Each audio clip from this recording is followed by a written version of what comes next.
Okay, how are you? Okay, getting back to the whole issue of George Bush, I want to make a pretty bold statement, and that is that any proud Jew in this country, if they vote for George Bush, they really have to look at themselves in the mirror and say, what the hell am I doing? Well, that's certainly one thing, yes. That's a very important thing. Well, the sad thing is that I've spoken to some Jews, and I speak to many Jews, I should say, and a lot of them still are thinking of voting for George Bush, and I'd like to know why. I mean, here's a guy whose Secretary of State goes to the Middle East and says that Jewish towns and communities in biblical Israel, what we call Judea and Samaria, are the greatest obstacles to peace.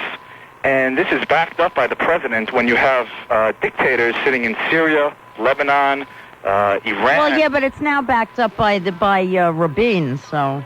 Well, Rabin never said it was one of the greatest obstacles to peace.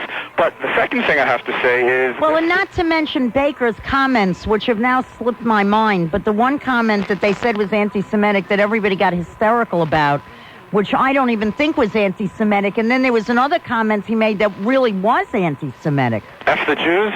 Yeah, Baker made two comments. No, yeah, the F the Jews, which wasn't anti-Semitic, but he said something about, you mentioned the Holocaust. I don't know, he did say something that really was anti-Semitic. He probably said, I'm sick and tired of hearing about the Holocaust. Something like that. But there's something we're going to have to watch out for now. Good old President Bush is going to be inviting Prime Minister Rabin to Kennebunkport about a week before the Republican convention. Now, if that's not a ploy to try to get back the Jewish vote, I really don't know what is. He's going to be very forthcoming, maybe hopefully willing to give Israel loan guarantees. But I have to say that George Bush is a man that I think Jews and a lot of other people in this country just do not trust. I mean, here's a guy who, in the heat of the battle during the Gulf War, told Israel to refrain from defending their interests. Israel did everything they were asked to do. They sat back. They had Scuds fired upon them daily. And after the war, it turns out that the loan guarantees weren't forthcoming. Furthermore, we now find out that the U.S. Army didn't even destroy they destroyed maybe 20% of the Scuds and the Scud launchers, and Israel is finding out now that they really can't even rely on the United States to protect their interests. Well, the fact is that the Gulf War was one of the largest works of fiction ever perpetrated by this government, but that's another story. I'm going to move on, dear. Fiction and failure. Okay, thank you. Thank you. Bye-bye. He's got a good point there. Hi, Michael. You're on WABC with Lynn. Hi, Lynn. How are you? Okay, how are you? Okay. No, I was just curious. I mean, during the whole... And I should say, I mean, I consider myself a conservative, but during the whole Persian, war, they were going on about how Saddam blinked. Now, didn't George Bush blink when, he allowed 3 weeks to go by before they could even get into that building? Well, you know what the latest story in the paper was, I think yesterday, is that building was the Ministry of Agriculture. And that part of the deal with the UN was that they would not even go into ministry buildings. So that these people weren't even supposed to be going into that building in the first place. But it seems like Saddam is just being given a free hand. Whatever he says goes. Well, they negotiated some kind of peace. I mean, look, I was against the war. I was absolutely against that war. But I'll tell you something. If we went there and we had that war... The biggest indictment to me of George Bush is that Saddam Hussein is still sitting there. I know that. What is he doing there? What was the whole point? That's my whole problem. I mean, he's still sitting there. That's even my problem. He's still sitting there smirking. I know, but what do you want to do? Do you think we should start bombing him? You want to have another war? No, but I think we should have a more aggressive approach as far as being able to have a policy to be able to get into the buildings to determine, But that was a building that never should have been, we never should have had access. The UN should not have had access to that building in the first place. They were given some incorrect information as to what that building was. The UN is not supposed to be able to go into the Ministry of Agriculture or I don't know what other ministries they have. And they were told that building was something else altogether. Well, so the whole thing was some kind of bureaucratic mix-up, which I think, don't you think this came at a very odd time? Suddenly Clinton's way ahead in the polls for about, 2 weeks more than they expected him to be. Where did this suddenly come from last week? No, I'm going to tell you right now because, as I said, when I, began my conversation, I consider myself a conservative by nature, but right now I am pretty much inclined to vote for the Clinton-Gore ticket. Well, good. You keep that thought, okay? Because, I just feel that, if you're going to talk about change, I don't think that Bush can give a change because he's already shown what he's all about. Yeah, well, I think the idea of Bush saying he's the change agent, the guy, maybe he can give you a change of a quarter, but that's about it. Thanks, Michael. Okay. No, everybody's forgetting something. 4 years ago, Bush had been vice president. The man had no record. He was being judged by Ronald Reagan's record. Now, I think that was abysmal enough and destroyed the country. I know most of you listening disagree. But he had no record. Now he has a record of 4 years. The economy is such a mess, it's unbelievable. Huge companies are firing tens of thousands of workers every year. The consumer confidence is at an all-time low, which is hurting retailing. The country is falling apart. You cannot blame it on the Congress. This man has vetoed 31 bills. Not one veto has been overridden. He is the one in control. He now has to take responsibility and run on his own record, and he cannot do that because he has no record domestically, and his foreign policy record stinks. Hi, Assad. How you doing, Lynn? Okay. First of all, I want to say shame on WBAI. Oh, well.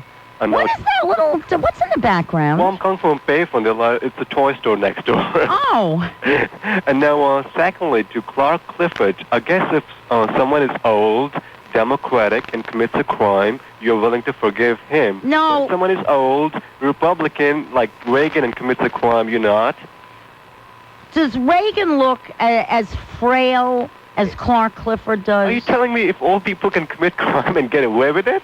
But look at that. Wait, what purpose are they accomplishing by prosecuting Clark Clifford? How long is he going to live? If they put him in jail, how long? Say they give him a 20-year sentence. The man looks like he's about to die any minute. Okay.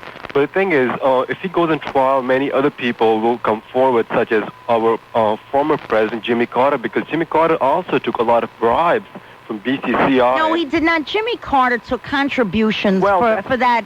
No. That's what they called it. No, also, they were contributions for that thing he set up at the Carter Library. That I forget what they call it. That foreign relations thing. That is a contribution. But do you know what the bank received from Jimmy Carter? They received his connections in the third world nations so they can open up other banks in there. And same is true for the former mayor of Atlanta, Andrew Young. Well, and now, but my dear, they're also going after Orrin Hatch. Oh, well, I don't my newfound friend from the other day, Orrin Hatch, is the next person that may get into trouble for this. So you're pointing out just the Democrats. Well, I do not care if it's a Democrat or Republican. Look, they can go after Jimmy Carter. They can go after Orrin Hatch. But when I saw that man on television, Clark Clifford, I feel sorry for him shaking, too. What is the purpose of this? Well, he has committed a crime. It's sorry, but it's a sad story, but hey, it happened. Well, all right, I disagree with you. Okay, have a heart, dear. Bye. You should play. You gotta have heart. Miles and miles and miles. I'm singing to Bob's audience. I know that you need to take a break after hearing me sing. I'm Lynn Samuel, sitting in for Bob Grant on WABC. I was born in this country, and I'm quite proud of it, and I don't want us heading towards a social program. I'm that young, omniscient conservative from St. John's University. Last time I spoke to you, you had said Ronald Reagan was not responsible for helping accelerate the termination of communism, and communism was probably coming to an end. Yes. Because, as you so eloquently put it, history marches on. But to that I say, try telling that to the southern Vietnamese when the North persecuted them and literally forced them their communistic ideology on them, as well as the Soviet Union, what they did to Afghanistan, Poland, Czechoslovakia, and so many other countries. Today, Lynn, as we speak, we could carry on this dialogue without the threat of communism or any government dictatorship reaching to us, thanks to our national defense and Ronald Reagan. And, personally... My mouth just fell open here. Listen, Lynn, personally, I'm not a big George Bush fan, but when compared to Slick Willie, George Bush is much more suitable and superior than Bill Clinton. Lynn, the question is not what has George Bush done in the past 4 years. Rather, it is what will Bill Clinton do the next 4 years? The answer to that is higher interest rates, higher inflation, higher unemployment, and higher taxes, which in return leads to larger headaches, not to mention a weaker national defense. And if they tell me, Ted... Wait a minute. There's no communism. Why do we need a national defense? You just said there's no communists. We don't need it. If they tell me, prove this, Ted, prove your theory, all I say, just read some facts about the last Democratic president, Jimmy Carter. Everything what I said is true. Okay, thank you. I have to take this last break. All right. Bye. That was the Arab oil embargo. It was not Jimmy Carter's fault. It's 3:55. You people are so cute. I'm Lynn Samuel, sitting in for Bob Grant, who is running around communist China at this very moment. Tell me, doesn't George Bush very good to you? Isn't he the one that got you out of the laundromat? I don't think so. What were you doing prior to before George Bush? In the laundromat. That's what you told everyone. Yeah, so what did he have to You do? should be thankful because George Bush got you out of the laundromat. How? Be happy. How? How? Because it was good years. You were able to get into the mainstream through George Bush. I don't think George I think your Bush... bank book is much better today than it was when you were in the laundromat. But I don't think George Bush had anything to... Unless I was washing his underwear there, I don't know. You're doing much better now, and you better stick with George Bush, otherwise you'll get back to the laundromat, sweetheart, and don't quit you. So long. Okay. Well, that's a great way to end the hour. That really is. I'm Lynn Samuel, sitting in for Bob Grant, who's in communist China. And we will be back after the news for another 3 hours. I'm sending this hour to the Hall of Fame. Hi, John. Lynn? Yes, he's John. Back. Who? Just as Richard the Lion-Hearted, the great Jay Diamond, just as I predicted, has reclaimed his nightly NIGHTLY throne. And just as they couldn't hold down the great General Patton, Jay will now spearhead our conservative armored column. Hallelujah. I knew it was only a matter of time, Lynn, and I can't wait. Well, you have till August 17th to rev yourself up for Jay Diamond. Well, I'm going to rev myself up for you now. Okay, Lynn, babes. Another quick riddle. Did you ever hear of Billie Jean King? What is that, like the monkey tennis player or something? Well, that's a giant gorilla that terrorized New York with a huge tennis racket. Okay, I was close. Listen, Lynn, stop blaming George Bush for Saddam Hussein still being in power. It wasn't one of the UN's stated goals. Every stated goal of the UN resolution was accomplished, the two main ones being kicking Saddam Hussein out of Kuwait and securing the world oil supply and keeping it at a fair market price. And, I'll tell you something else, Lynn. It's a good John, thing. the fact is that they tried to kill Hussein. Remember when they blew up that bunker in Baghdad, and I think they killed a bunch of women and children? They thought Hussein was there. Believe me, they could have snuck in, they could have found out where he was Lynn, and killed please. him. Hey, Lynn, there's no such word as the word snuck. Everyone keeps using that. They sneaked in. Come on, you're on a big-time radio station. I'll tell you something else. Now, It's a you good thing- sneaked in, babe. It's a good thing our president vetoed 31 bills because the one Democratic bill the president decided to go along with caused the recession, and it was a disaster. It wasn't until George Bush started to act like a Democratic liberal that he fell out of favor. John, And stop using the excuse of the oil embargo for Jimmy Carter. We had a worse oil embargo in 72 and 73, and the economy was fine then. We had to wait in line for gas, but the economy was fine. So it's not going to wash, Lynn. You know what I don't understand? If Congress has all this control and nothing the president does has meant anything, why does he want to be president again? Because he hopes the American people will give him a Congress that he can work with. He thought after... No, what he hopes now is that he gets reelected. You're so cynical. Because I think it's great to kick a man when he's down. Oh, and everyone says that you're a nice person, and they call me mean? Not to politicians, I'm not. I'm going to move on. Thank you. Okay, bye. Ways that we serve have a very clear understanding of the leadership and the membership of our organization, and we're not going to change that point of view. However, would you grant me the fact that I mean, you happen in this case that you don't want to talk about, I suppose by accident, finding out that this young man, who by the way was an Eagle Scout, which is the highest thing you can be in the Boy Scouts, and he had 30 merit badges. I mean, you found out by accident. Are you not willing to concede that there probably are homosexuals who are Boy Scouts and troop leaders all over the place, and you just happen to not know about it? Well, we've said all along that we do not go out on witch hunts looking to see who attends church to maintain the commitment to duty to God. We don't go out to do bedroom checks to see who is being onerous of the values of the organization. One of the key traits is honesty and trustworthiness, and this individual made a very strong statement about his values, and that those values were not consistent with the values and expectations of the organization, and the decision was made accordingly. Why does who somebody sleeps with have anything to do with the values or expectations of the Boy Scouts? Again, you don't have anything to do with sex. Again, our values and expectations serve to reflect or model what expectations are of families for our group. And we're not going to go and change our values or change our point of view or standards to allow a small number of people from a special interest group to come in merely and enlarge the membership. We know what we stand for. We have stood consistently for the same values for more than 82 years. It's what families expect of us. We see absolutely no cause to make a change in that. If you found out, Blake Lewis, who is the spokesman for the Boy Scouts of America, have you ever had a situation where you found out that a troop leader or one of your Boy Scouts had impregnated a woman outside of marriage? No, I have not.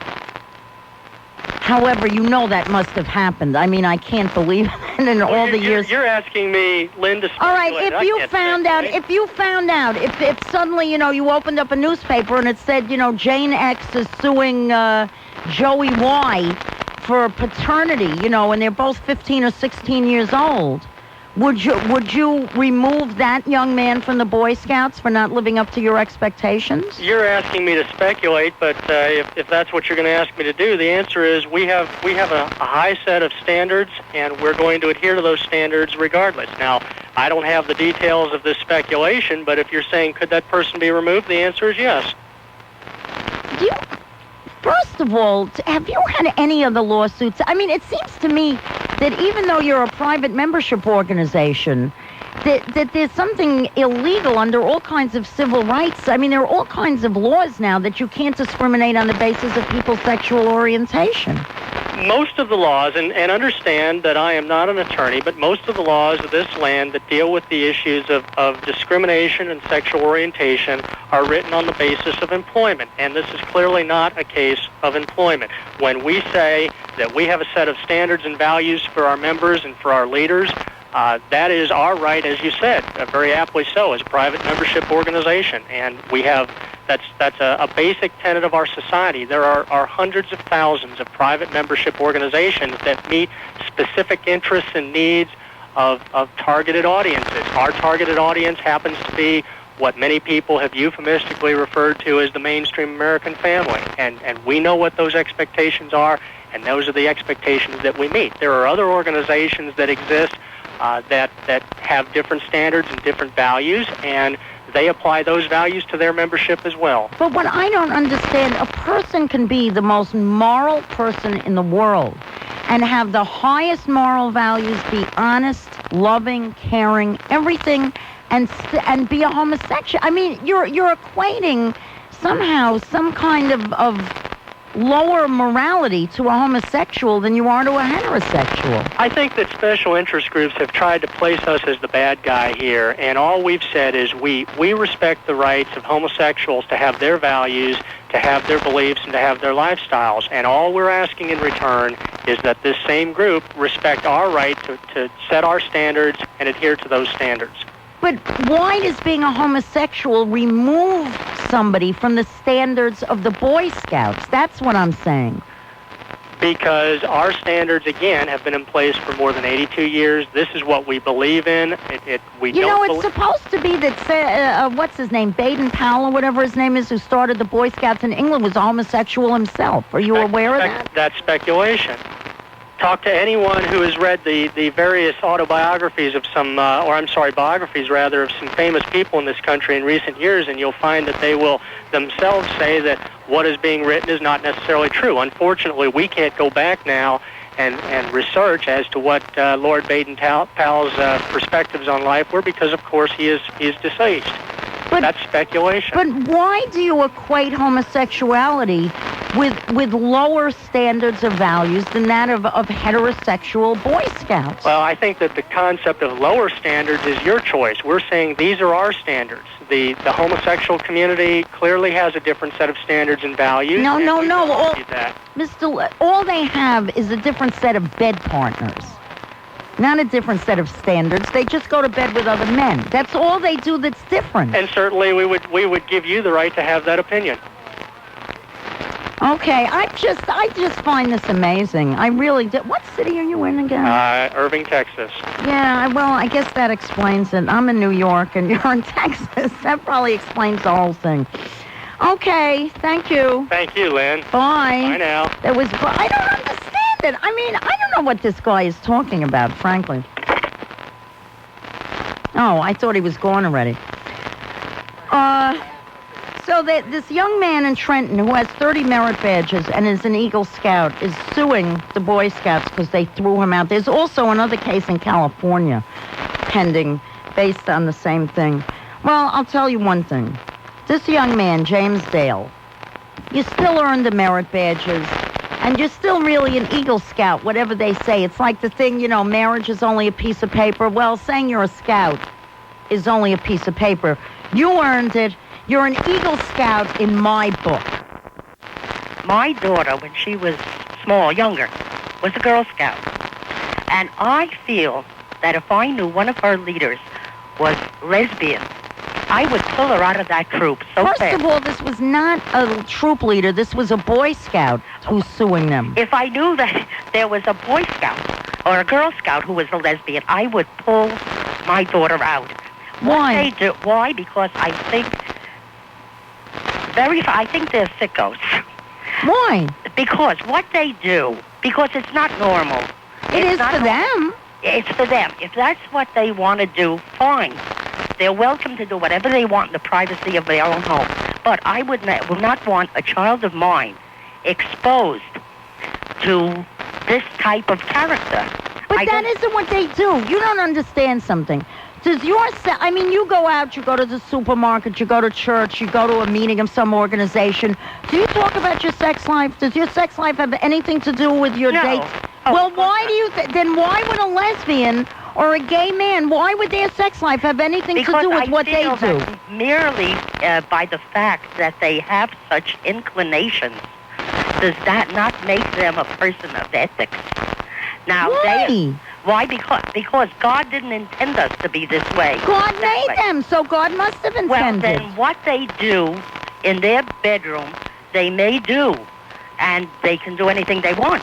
But I don't feel that I would want my child exposed. But your child wouldn't be exposed. They would go to this Boy Scout went to a Boy Scout meeting, and he has 30 merit badges. So the guy is sitting there, and he's tying his knots with everybody else, and he's rubbing those two sticks together, to make the fire, and that's what all the other boys are doing. And the fact that he would then maybe go home and have sex with some boy, some man, what does that have to do with tying knots? We're all the product of what our basic feelings are.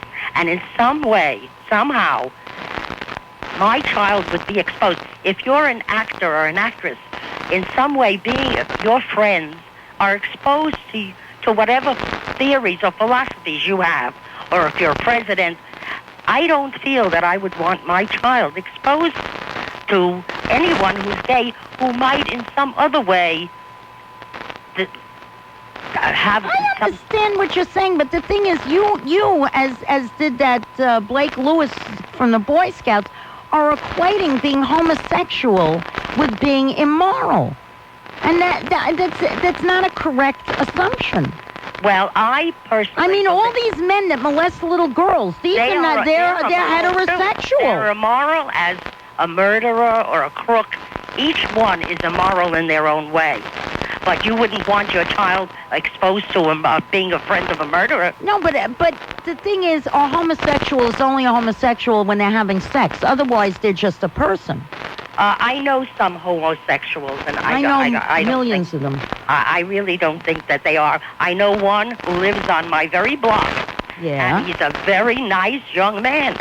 But I could not be his friend. Who cuts your hair, honey? Who cuts my hair? Yeah. A very nice lady. Oh, all right. All right. All right. Now Tom Dwayne will be mad at me again for assuming that all the hairdressers are gay. All right. You're wrong, and you're probably missing out on knowing some really great people. I have to move on. They probably are, and thank you. Boy, I don't understand how you can equate what somebody does in bed with it. That just makes them immoral. This is beyond me. Hi, Dave. Hi, Lynn. How are you? Well, I'm fine. I want to talk about cynicism and naivete. Okay, in relation to anybody we know? Well, partly in relation to someone you, but also George Bush. Which is he, cynical or naive? He's being cynical. Okay. And I think that the one thing that really strikes me that nobody brings up very often, or certainly not often enough, is his choice of people. This Quayle, Thomas, and Souter are an affront. I mean, it's a joke. And this man has got to be the ultimate cynic because he's Yale educated in law school. He's got to know the difference between quality and baloney. And since he must know that difference, he's got to be that intelligent, then he must be a cynic. And for that, he shouldn't be reelected. Well, or contemptuous of the American people. Well, that's a cynicism. Although, I'll tell you something, Souter is turning out, I think, not to be quite as bad as we thought he would be. He's a little more unpredictable, a little less predictable. And he's apparently intelligent. You know, I mean, remember what scared us about Souter was that you didn't know anything about... Do you know I read the weirdest thing about him? He's been on the Supreme Court for 2 years, right? Yeah. Do you know that this guy moved into an apartment or something in Washington? He hasn't unpacked yet. This guy is a true eccentric, which actually is starting to make me like him. The guy is not unpacked. Well, maybe, you know something, maybe he'll grow into it. Who knows? But I don't believe that Thomas will, and I know that Quayle won't. Oh, no, Quayle will be 70 years old. He'll still be the same goon he is today. Let's talk a little bit about naivete. Before you were discussing how we weren't even supposed to be in a building in Iraq. That's nonsense. We ostensibly won this war. It was supposedly and ostensibly an unconditional surrender. No. We could go anywhere, Lynn. No, this was an article in, I guess, the Times yesterday. I didn't cut it out. I'm doing this for memory. Is part of this agreement is we were supposed to go into military places, you know, where you knew there were military things, and we were the UN was not supposed to be going into just their regular ministry buildings. Fine. Now there's the naivete. Do you honestly believe that if, that Saddam Hussein is going to put down military building on the side of a building where he's keeping military secrets so that we can go in? No, but the fact is what you're dealing with here is Saddam Hussein, you know, is this macho guy. He's been humiliated, so he has to try to stand up for something, you know, as though he's not being totally walked over by the rest of the world. And George Bush needed something to get him back into the headlines, you know, and this all... I still am amazed that this all cropped up at this moment, you know, where Bush needed you don't have to be amazed. It's more of Bush's cynicism. This is a cynical move on Bush's part. He'll have his war. One way or another, he'll get it. He'll get it before Election Day. Yeah, but just remember 2 weeks ago he said he's going to be the first one to walk through a free Cuba. I didn't say where his war would be. Well, it may be in 2 places. The thing I'm thinking now is he going to have room to squeeze 2 wars in? You know, August, September, October. He's only got 3 months. No, I think he'll squeeze in 2 wars. I think I'm fairly certain he'll settle for 1. He'll think that that's going to be good enough for him. Okay. Bye-bye. Thank you. Drive carefully. And it's just an anatomical thing, and they're born that way. So get over it. They're here. They're queer. You better get used to it. It's 6:13. Cindy, you're on WABC. Oh, Lynn, I love you. Oh, thank you. I listen to you 24 hours a day. Okay? Well, I would get very tired. Well, I can be a tape show I would listen to in the middle of the night, too. Okay. What I want to let all those right-wing, reactionary Bob Grant listeners know is that the first week of August, the UN and the World Health Organization has declared it Breastfeeding Awareness Week, and we're going to be out there breastfeeding in public, and they just better get used to it. Oh, you sound like you have. I hear there's somebody there that you're going to be feeding, too. Yeah, he's singing right now. Where are you? How old is he? He's a little over 2. And I had a regular caller named Nina who was breastfeeding. What was Tyler? Was like 3. Uh-huh. How long are you going to breastfeed this kid? Till he's bar mitzvah? No, I don't think that long. I'll breastfeed until he weans on his own. It's they've proven, now there's a new study out linking juvenile diabetes and eating cow's milk. Yes. So, hey, listen, if I'm going to protect my child from, God forbid, getting juvenile diabetes, I will breastfeed them as long as they want. How many kids do you have? I have 3 children. And how old is the oldest? 6. And next? Is 4. So, and next is 2. Do they wean themselves naturally? Absolutely. Kathy's coming back because she has another baby besides the one she's pregnant with. No, I thought this was interesting about juvenile diabetes. I hadn't heard that. Yes, I there's a breastfed study. my son for 5.5 months. I said, I want to be done before he gets teeth. But when do they wean themselves? At about what age? When they get bored with sitting in their mother's armpit, they will wean themselves. Don't you get annoyed, though, with him grabbing at your shirt? And isn't it embarrassing when you're in certain situations that...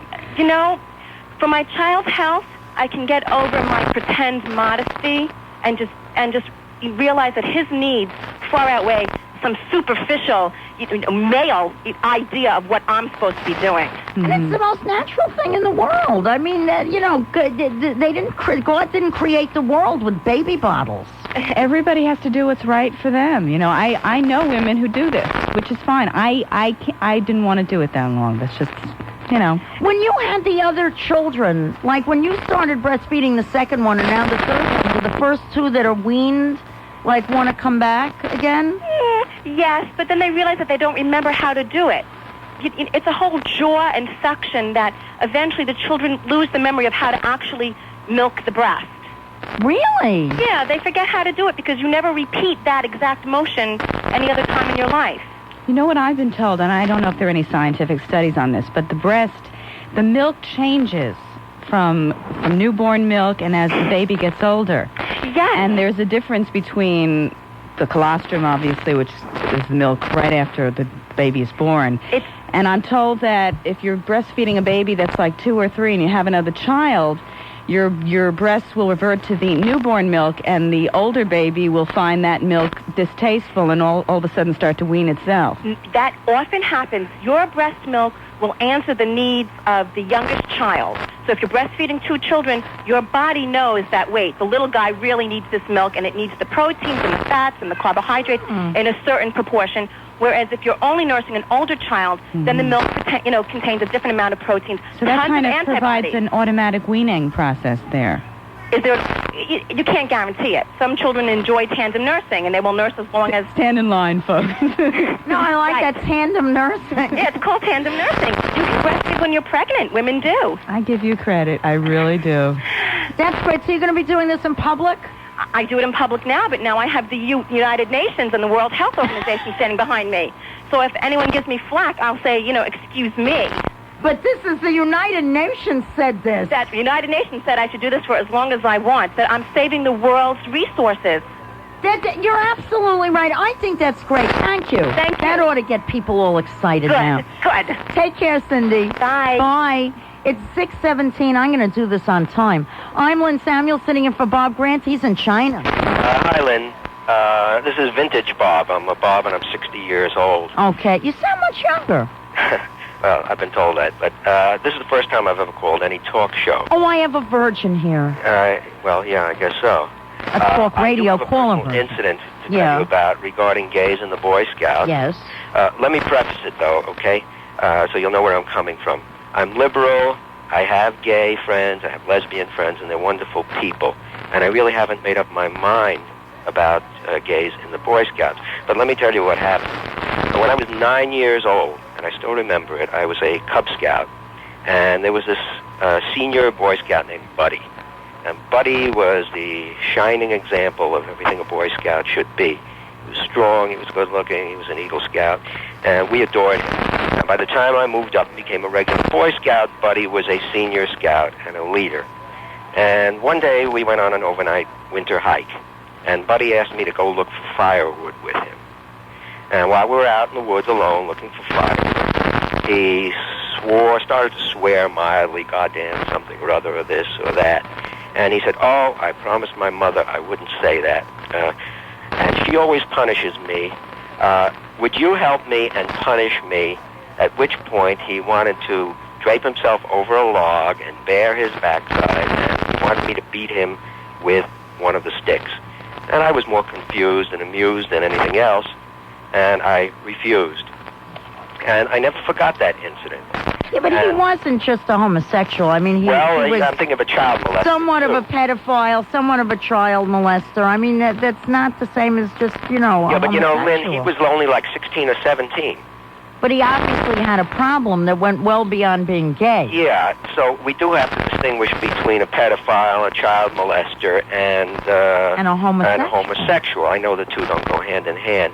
But there was that incident, and I know afterwards he had seduced some of the other boys. And, of course, in those days, in the 40s, we didn't Nobody said anything. We didn't know much. Look, I had a junior high school, I think she was a vice principal. And I swear this came to me once about 30 years later. She used to go through the girls' lunchroom and stick her hand in all our blouses, allegedly to make sure we were wearing the proper underwear. And one day, out of nowhere, like 30 years later, I said that woman was a lesbian. She was, like, feeling us. Or a child molester. Well, yeah, but I mean, at the time, it didn't bother me. I mean, it was literally one day out of nowhere. I realized that there was a lot more going on than some woman checking to see what underwear we were wearing. Yeah. Well, when the age is the same, then you're dealing with a gay, I guess. But, of course, when you're dealing with an adult, it is more like a different. pedophile. And then, I mean, look, when the age is the same, you're also dealing with just experimentation. It's very common for two girls to, do things together, or two boys to do things, and it's apparently just a stage that a lot of kids go through and has nothing to do with whether someone's gay or straight ultimately. True. Well, like I said, I really haven't made up my mind either way. So, okay, well, I wouldn't bar it. Okay. But it's been good talking to you. I thought your listeners might like to hear about these. Okay, and now that you've called once, you can do it again because you're not a virgin anymore, okay? Okay, bye. 6. Okay, bye-bye. Jan, you're on WABC with Lynn. How you doing, Lynn? Hi. I'm 30 years old, and I'd like to be breastfed.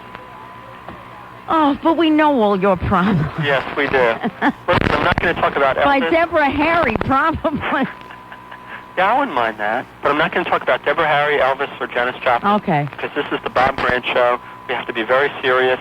John Minnelli might be listening, and I don't want to get him in trouble. I don't want to get you in trouble, and I don't want to get myself in trouble. Okay. I'll never be able to call again. Okay. Okay? So let's be serious. I just wanted to talk to you about the Republicans attacking the Democrats' lack of foreign policy experience at the Republican convention. Right. I really think that it's going to backfire in their face.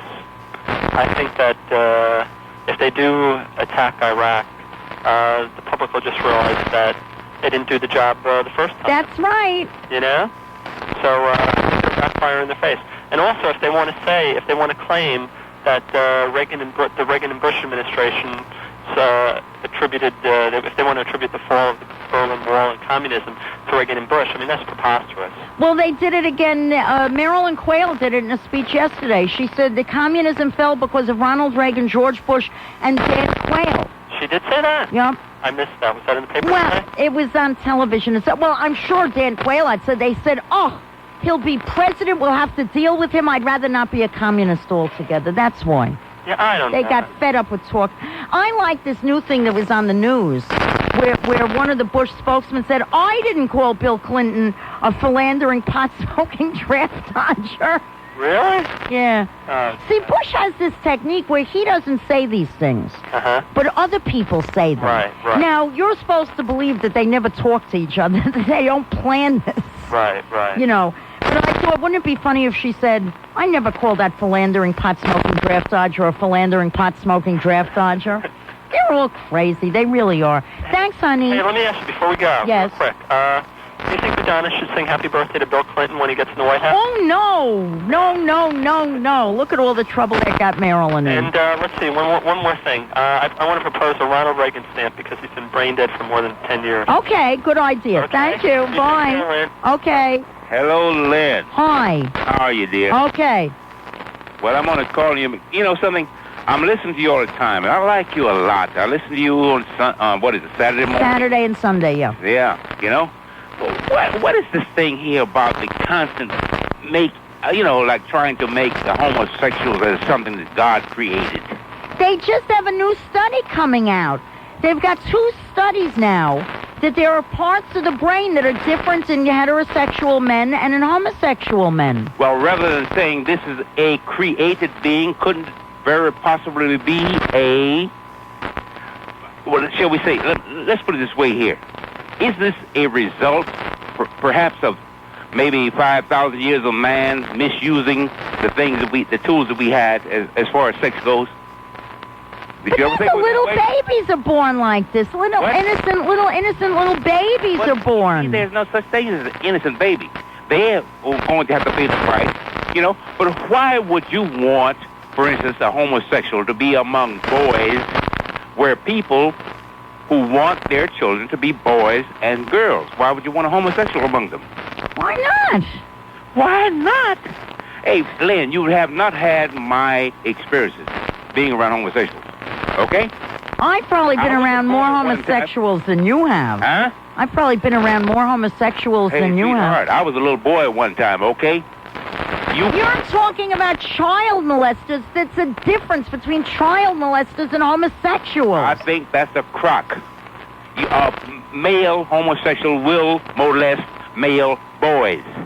Child molesters. Very small. Different, huh?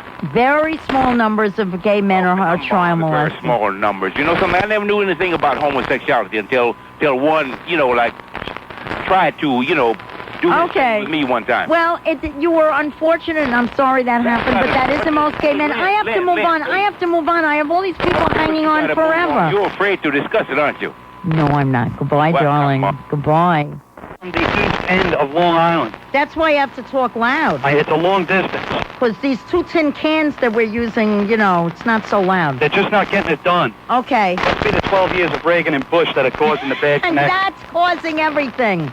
I went to the library, and I looked up potato in the Oxford Unabridged Dictionary, and they list it with an E. Yeah, I know, but the fact is that common usage, it's not spelled with an E. Everybody looks it up in that dictionary. Oh, I know the common usage is not spelled there, but everybody makes such a big deal about it that the guy is a buffoon. No, the fact is he is a buffoon, because you can read, there's a whole book of idiotic things this man has said, my favorite being when he spoke to the United Negro College Fund. Their little saying is, a mind is a terrible thing to waste. And Dan Quayle said, what a terrible thing it is to lose one's mind, or not to have a mind at all. The man can't think. Well, yeah, I suppose. I just thought that, I just found it to be pretty funny how everybody just picked up on the potato and just kept harping on it. Well, wait a minute, stop a minute. Okay. What a waste it is to lose one's mind or not to have a mind is being very wasteful. That's him. He said that. Now, how could a person with a mind say that?